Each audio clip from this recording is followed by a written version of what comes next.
عرض کنم نه، من از همون ایراد بر من همین است که نمیدانستم و آقای خمینی که علاقه بسیار شدید داشتم در خیانت به امیدم این رو انتقاد کردم بر خود و بسیار چیزا هم به من گزارش میشد نمیپذیرفتم، میگفتم دروغ اومده، ممکن آقا مرجع تغییر عارف شهر باشه. حالا لابد اطرافیانش مثلا این کارایی کردن. راجع به خود او نظر من تا وقتی که کارنامه را شروع کردم یک طرفه بوده، یک طرفه میگفتم که این هرچی راجع به این میشنیدم میگفتم بیخود با صمیمیت تمام. این که الان هم میبینید اونها هیچ نتوانستن یک برگه کوچیکی بگن در من یک سوء نیتی نسبت به خمینی بوده، واقعا هم نبود. خیلی به او علاقه داشتم، هرچی به شما بگم کم گفتم، قطعا از پدرم بیشتر، به لحاظی که من فکر میکردم پدر من پولدار بود، اینها مال اینها نداشتن، به اصطلاح به مستضعف و اینا بهتر می‌فهمید. اشتباه انسانی است و دوره‌های اون زمان. علاوه بر این که پدر من در نجف جایی دفن شد، بعد پدر هم کمسن من بود، از دنیا رفت، او را هم بردن در کنار پدر من دفن کرد. اونا یه علایقی ایجاد کرده بود که آدمی رو عواطف است و کور میکنه. پس راجع به او نمیشنیدم و نمیدیدم و این تقصیر من است. من هیچ نه انکار میکنم و نه، برای این نسل بعدی هم باید بفهمه که تجربه غلط چیست. تا یه وقتی دیدم نه این دیگه زیادی داره، آخه این همه رو من بگم انشالله گربه است. مثلا گزارش آمدن از این قضیه امریکا راجع به همین گروگانگیری 100 صفحه برای من همین قسمت اطلاعات بیچاره را اعدام کردن، بابت همین گزارش اعدام شدن که گزارش میکرد اینا روابطی با امریکایی‌ها دارن. نه من نمیدونستم. این اولین بار در ریاست جمهوری بر اساس این گزارش من توجه کردم اینها یه روابط پنهانی دارن. حالا هنوز خمینی رو هم قبول نداشتم، به لحاظی که اگر در این نامه‌هایی که امیدوارم زودی منتشر می‌شود، نامه‌های من به آقای خمینی دقت بکنید، می‌بینید من تا حتی در وسط زمستان سال 59 که نامه به او نوشتم، به ترتیبی نوشتم، مثلا نوشتم در پاریس جلسه بوده راجع به گروگان‌ها گفتگو شده بین همین دسته بهشتی‌ها با امریکایی‌ها. و من میدونستم که این آقا بزرگوار خودش دستور داده که او نمی‌نوشتم که او بفهمه من اطلاع دارم که توجه کرد. بسیاری اطلاعات به او میدادم با کمال صداقت که همه بر ضد خود من به کار میرفت. به لحاظی که من او رو فکر میکردم اون تو قضیه نیست. چه احتیاجی داره این آدمی که مردم ایران تا این رو تا ما هم بردن و نگو نه این آقا قدرت میخواد به حق اینا. ایران هم احتیاج نداشت. نه این عیب کار اینجا بود که من به اون علاقه شدید داشتم و گزارش ها هم نمیدیدم تا شروع کارنامه برای این شروع شد. گفتیم خیلی خب ما طرح میکنیم به عنوان کارنامه این تجاوزات روزمره که میشود به حقوق انسان، آدم ها، به کارهایی که این آقایان میکنن، تدارک استبداد، اگر خود اون نیست نیامد جلو، اونایی که این کارا رو میکنن میزنه، عقب میزنه. اگر خود او آمد جلو اقلا بیافاش ما خودمون میفهمیم که با کی طرفیم. آقا این سبب شد که به تدریج همون اطلاعی است که بهشون میگفتم آمد جلو. من در اول پاییز سال 59 یک هشداری است نبردم از او، ولی به او دادم تو همون کارنامه. گفتم که کار زورگو به جایی میرسد که خواهد گفت تمام ایران بگویند بله من خواهم، میگم نه.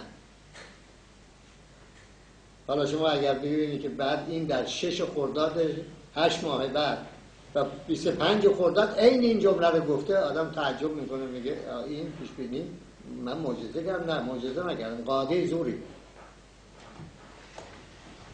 تا به اونجا رسید که این اصطلاح شد همین که شد دیگه، گفت 35 میلیون بگوید بله من میگویم.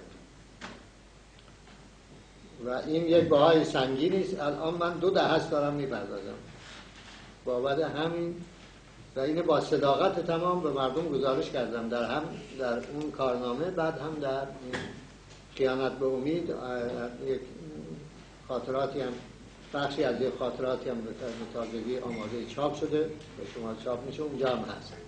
بعد هم در انقلاب اسلامی مرتب اینها گفته شده و گفته خواهد شد برای شکستن اون اسطوره. جامعه، هیچ چیز در جامعه خطرناکتر از اسطوره ها نیستن و این هم اسطوره‌ای بود که من گرفتارش بودم و نظیر من هم بسیار. نه، من با آقایان دیگه فرق داشتم، یعنی با اونها هم مسلک نبودم و همراه چیز نبودم. اونها مسئلهشون قدرت بود، مسئله من قدرت نبود. مسئله من برای من سوال بوده و مسئله آزادی بود. بر اینکه زندگی مادی شما را میخواهیم مرفه بشد، زندگی معنوی شما را هم میخواهیم مرفه باشد. شما به معنویات احتیاج دارید. معنویات ما را بردن اینها.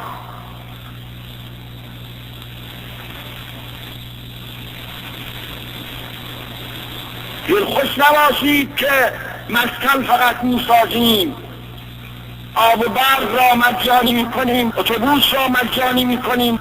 دلخوش به این مقدار نباشید.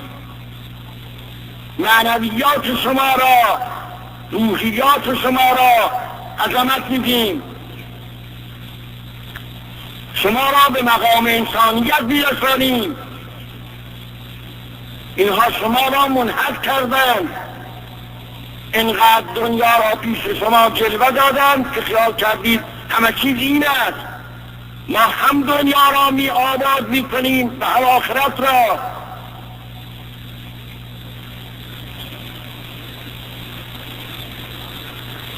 یکی از اموری که باید بشد همین معناست که خواهد شد. این دارایی از غنایم اسلام است و مال ملت است یا مستضعفین، و من امر کردن به مستضعفین بدن و خواهم داد.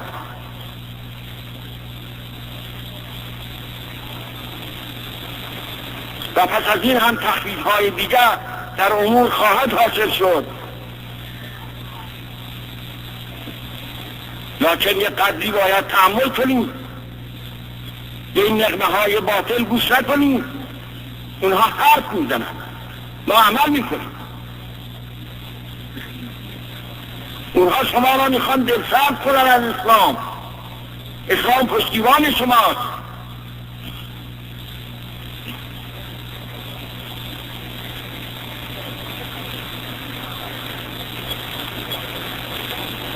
ما پس از این راجع به بانک ها هم طرح‌هایی داریم که از این وضع رقتبار برگردد، از این وضع استعماری برگردد. ما باید تمام این کاخهای وزارتخانه ها که میلیون ها میلیارد ها مال ملت در صرف شده است، باید اینها تبدیل بشد به چیز معتدل اسلامی. این فرم خارجی است، فرم اجنبی است، فرم طاغوت است. در دادگستری کاخ درست شده است، لیکن دادگستری نیست، دادخواهی نیست، فقط کاخ است. بانک ها به تدریج باید تعدیل بشد و ربا به کلی قطع بشد.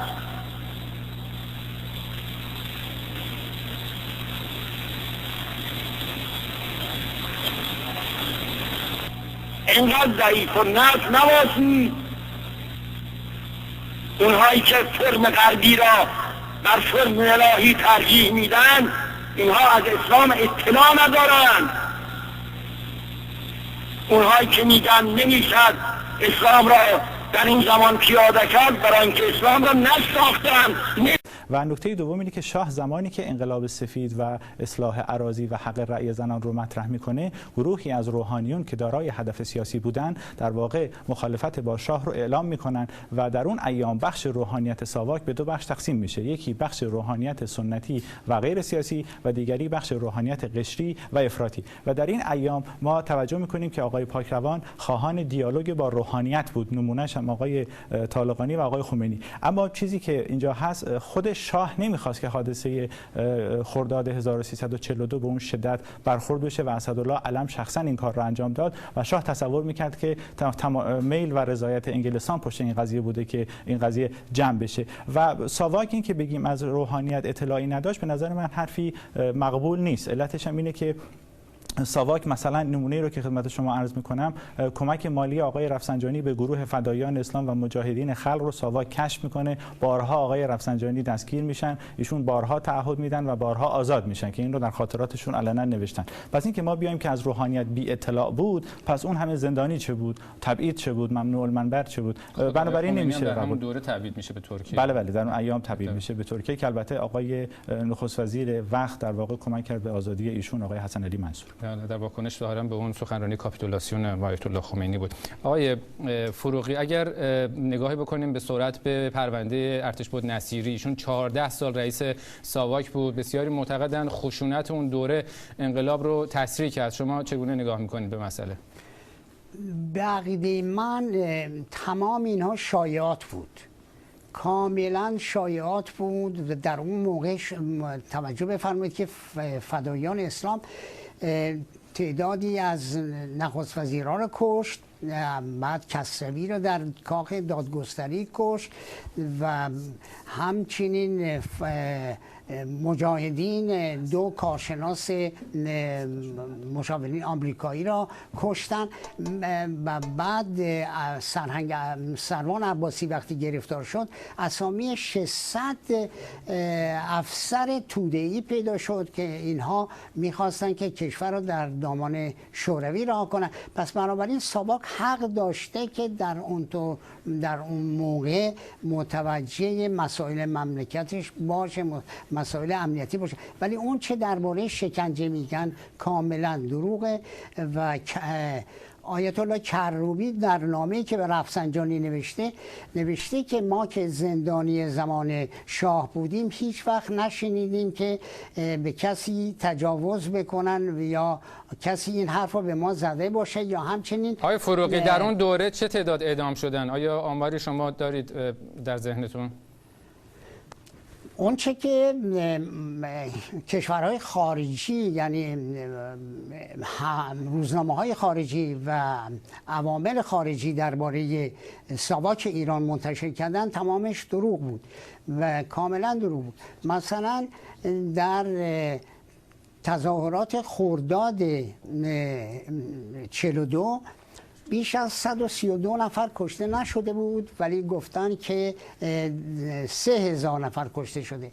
بعد در میدان ژاله 57 نفر کشته شده بود. بله. باز یک آمار بسیار بسیار بالایی دادن و نیوزویک در اون موقع نوشته بود که 3 میلیون نفر کشته شده، در حالی که همچین چیز اصولاً حقیقت نداشت. آقای قانی، صحبت آقای نصیری که میکنن برشک ایشون در همون اواخر دورانش توسط شاه فرخونده میشه، به زندان هم انداخته میشه پیش از اینکه داستان انقلاب حتی اتفاق بیفته. چه تأثیر دوره ایشون چقدر دوره مهمی بود؟ ترور مستشاران آمریکایی داشتیم، بحث کنفدراسیون و ساخت زندان اوین در دوره ایشون اتفاق افتاد که حضور نداشتن. تا چه حد حالا این بحث لحاظ تاریخی دقیق باشه برمیگردیم بهش. آقای فروغی، وقتی که به نقش سپهبد تیمور بختیار نگاه میکنیم، حذف و ترور ایشون از ریاست ساواک به عنوان اولین رئیس ساواک، آیا از همون ابتدای بنای کجی برای ساواک گذاشته نشد؟ تیمور بختیار رو من خیلی خوب میشناختم، موقعی که روابط خیلی خوبی هم با روحانیون داشت و من در خونه آیت الله بهبانی باش آشنا شدم و اون یک ارتشی وظیفه شناس، وطندوست، کتاب‌پرست و موفق شد که روابط بسیار خوبی با شیعه های لبنان برقرار کنه و همچنین با شیوخ امارات و همچنین در مبارزه با توده‌ای ها. ولی متاسفانه در دستگاه وزارت دربار مخالفینی پیدا کرد و وقتی که نامه ای از طرف اعلیحضرت می‌برد برای پرزیدنت کندی، در اونجا با مامورین ساواک با مامورین CIA تماس داشت و اونها به شاه اطلاع دادن که وقتی بختیار برای این ملاقات رفته بود با CIA صحبت کرده و درخواست کرده به او کمک کنن که در رأس کشور قرار بگیره. ولی من شخصا به هیچ عنوان اینو قبول ندارم، چون یک بختیاری شاه پرست بود و بسیار بسیار تلاش میکرد. بعد شاه او را برکنار کرد، به لبنان 2 مرتبه رفت. در دفعه دوم چون اسلحه کمری داشت بازداشت شد. دولت ایران درخواست کرد که تحویلش بدن، ولی اسقف مارونی نگذاشت و از اونجا رفت به سوئیس و رفت به عراق و در عراق با کمک صدام حسین شروع کرد که گرفتاری های ایجاد بکنه. بعد افراد دولت ایران افراد نفوذی فرستادن و بعد به وسیله همین افراد در حالی که گارد رئیس جمهوری صدام حسین او را حفاظت میکردن، متاسفانه در یک موقعی که به مرز ایران میاد گارد ریاست جمهوری را مرخص میکنه و اون 2 نفر مأمور نفوذی، یکیش که جلو بوده و یکیش در عقب، اون که عقب بوده بهش تیراندازی میکنه و در این تیراندازی با اینکه به بیمارستان رسوندنش ولی کشته شد. خیلی کوتاه بفرمایید. بحثی پیش اومده بود که اون موقع هواپیما ربایی انجام شد، بعد به شاه گفتن که اعتقاد دارن که این ارتباط داشت با ترور آقای بختیار. ظاهرا قصد بر این بود که تصویر فراتر از واقعی از ساواک ارائه بشه. خود شاه هم ظاهرا مخالفتی نمیکنه که این خبر غلط در ذهن مردم جا نیفته که ارتباطی در واقع وجود نداشته ظاهرا بین اون هواپیما ربایی و کسانی که ایشون رو ترور کردن در نزدیک بختیار. من در این مورد اطلاعی ندارم و اطلاعی من در مورد اینه که چگونگی کشتن او و بعد اطلاعی دیگه که دارم که به مرز می اومده تصمیم داشته، ولی باور کردنی برای من نیست، برای که بختیار یه مرد خیلی روشنی بود. من قبول نمی کنم که اون از CIA بخواد که به او کمک کنه، چون در اون موقع تشکیلات زیادی بود که نمیشد یک نفر بتونه بیاد در رأس یک کشوری قرار بگیره. آقای قانعی‌فرد، وقتی که آقای پاکروان سرلشکر حسن پاکروان جانشین آقای بختیار میشه، سپهبد بختیار میشه، به نظر می اومد چالش اساسی که پیش رویشون بود مسئله روحانیت بود. نقشی که ایشون داشت در به اصطلاح افزایش قدرت نرم ساواک، میگفتن ایشون تلاش کرد که شکنجه رو در واقع از بین ببره یا تقلیل بده حداقل و بتونن یه نقش قوی‌تری رو به اتاقای فکر بده ایشون. چقدر ساواک در اون دوره در میان روحانیت نفوذ داشت؟ ببینید، دوران پاکروان دورانی است که ساواک سیاست ارفاقی و ارشادی رو دنبال میکنه تا سیاست انتقامی، اما مخالفان هم همون دوران رو دوران داغ و درفش و شکنجه توصیف میکنن و علتش هم اینه که ماجرای فیضیه قم و ماجرای تبریز رو بهش اشاره دارن. اما نکته‌ای که حائز اهمیت اینه که پاکروان فردی با شعور و دارای فرهنگ و برای ایران یک پرستیژ بود. اما ایشون فراموش نکنیم که در اون ایام رژیم با روحانیت هیچ مشکلی نداشت و حتی در پدید آمدن حادثه 28 مرداد نقش روحانیت برجسته بود، زیرا روحانیت در ابتدا تصور میکردن که مصدق السلطنه مانع نفوذ کمونیسم میشه، ولی در عمل به اونها کمک کرده، برای همین روحانیت برگشتن و در واقع ضد ایشون همکاری کردن برای پدید آوردن حادثه 28 مرداد و پس روحانیت جزو پشتوانه اصلی 28 مرداد بود در اون و طرف شاه رو گرفتن و حتی آیت الله ها بروجردی و خمینی هم این مسئله رو تایید کردن. اما بنا به رابطه حسنه‌ای که بعضی از روحانیت و شاه و ساواک داشتن و حتی در اون ایام می‌بینیم که آقای خمینی به شاه نامه می‌نویسه و چیزی که بسیار حائز اهمیت است، آیت الله شریعت مداری و آیت الله خانساری با ساواک رابطه تنگاتنگ داشتن و نمیشه این رو انکار کرد.